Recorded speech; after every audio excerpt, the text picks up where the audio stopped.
Les populations de Fatick, particulièrement les femmes, sont déterminées à redonner à la riziculture la place qu'elle occupait ici autrefois. Le contexte est très favorable. La pluviométrie est revenue et le prix du riz importé coûte de plus en plus cher. Mais pour faire pousser ici du riz, il faudra lutter contre la salinisation des terres.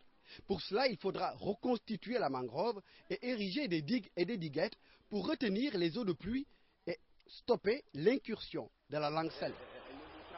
Les premières expériences remontent déjà à une cinquantaine d'années. Cette digue que vous voyez a été érigée en 1952, à quelques encablures du village de Diofior.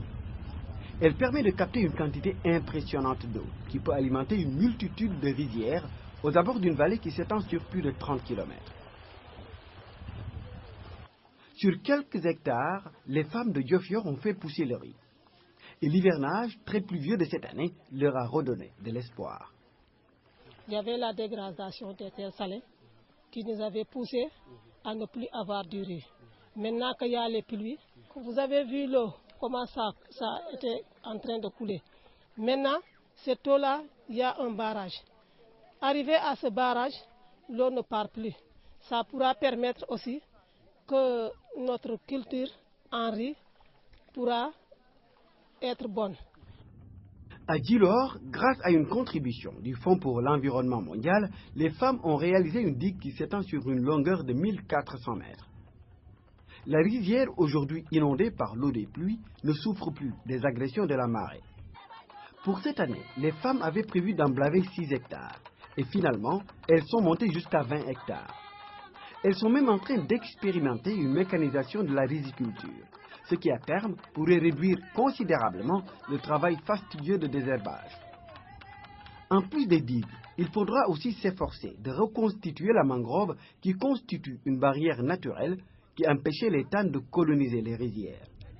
À Joal par exemple, les populations sont mobilisées et veulent faire renaître la mangrove. Étant natif de Joal-Fadiouth, nous nous sommes rendus compte que la mangrove était dégradée à un degré tel que vraiment c'était désolant. C'était une situation désolante que nous avons constatée et nous nous sommes dit qu'il fallait faire quelque chose. Il fallait faire quelque chose parce que derrière nos maisons, nous avons un cimetière traditionnel des ancêtres qui jadis était fait en monticule. Autant, personne ne pouvait y accéder à cause de la mangrove. C'était touffu. On s'est dit que ce site-là, nous ne devons pas le laisser ainsi. C'est un site à protéger. C'est quelque chose qui nous est cher. Alors il nous faut faire quelque chose et on a pensé à reboiser. Nous avons pu bénéficier d'un financement qui nous a permis de nous former, de former les membres du groupement, les jeunes, pour pratiquer exactement le reboisement comme il se doit. Et vous pouvez le constater, actuellement, nos premières expériences sont là et je crois que c'est assez concluant quand même.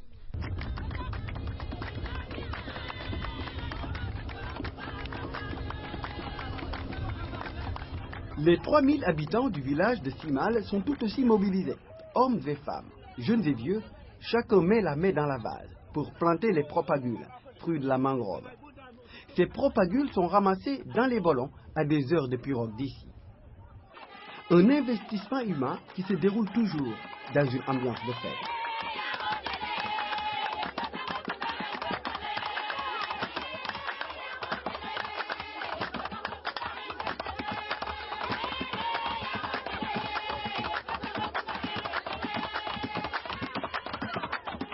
Dans le village de Badoudou, non loin de Sokone, la mangrove résiste encore, par endroits.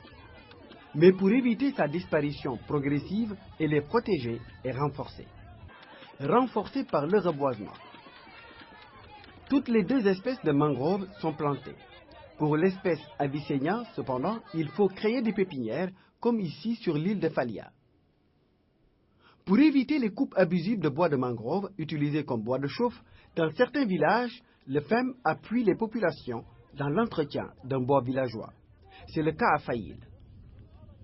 Plusieurs projets sont aujourd'hui encadrés par le FEM dans le delta du Saloum. Nous sommes en train donc de suivre 9 projets qui ont été appuyés, qui ont démarré leurs activités depuis 10 mois. pour un montant d'environ 150 millions et que ces 9 projets sont le résultat d'anciennes activités qui ont été menées à travers la CAREM, à travers d'autres organisations du département de Foundiougne, donc toujours dans le delta du Saloum, que le programme de microfinancement a appuyé depuis bientôt 10 ans. Donc le programme est dans la zone depuis 1998 et que à chaque fois ce sont ces résultats avec les projets qui ont été démarrés au niveau de Fimela, au niveau de la FIOD, à Foundiougne avec le WAME, ce sont ces actions, ces résultats que les populations ont capitalisés à travers un échange d'expérience pour mettre en place de nouveaux projets.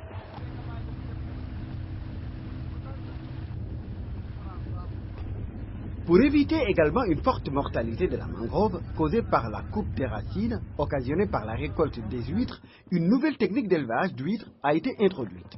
Une technique en cours d'expérimentation sur l'île de Djirda. Les huîtres, récoltées au bout de 6 mois à partir de ces élevages, ont une taille commerciale beaucoup plus intéressante. Les populations organisées et mobilisées en sont convaincues. Avec plus de moyens, la mangrove peut être rapidement reconstituée. Si l'État mettait à notre disposition ces moyens nécessaires, parce que c'est vrai que le PMFM a investi des financements, mais c'est des microfinancements. Donc on pense que si on pouvait avoir des financements à hauteur d'1 milliard par année pendant 5 ans, on aurait dans l'ensemble de l'État du Saloum reconstitué la mangrove et pour le bien-être des populations. Avec les résultats positifs obtenus, le reboisement de la mangrove est en train de s'incruster dans les mentalités. En plus des effets bénéfiques invisibles, comme la réhabilitation des rizières que procure la reconstitution de la mangrove, les initiateurs du projet s'efforcent de démontrer aux populations qu'en protégeant la mangrove, elles peuvent mener des activités génératrices de revenus comme la production de miel et l'écotourisme.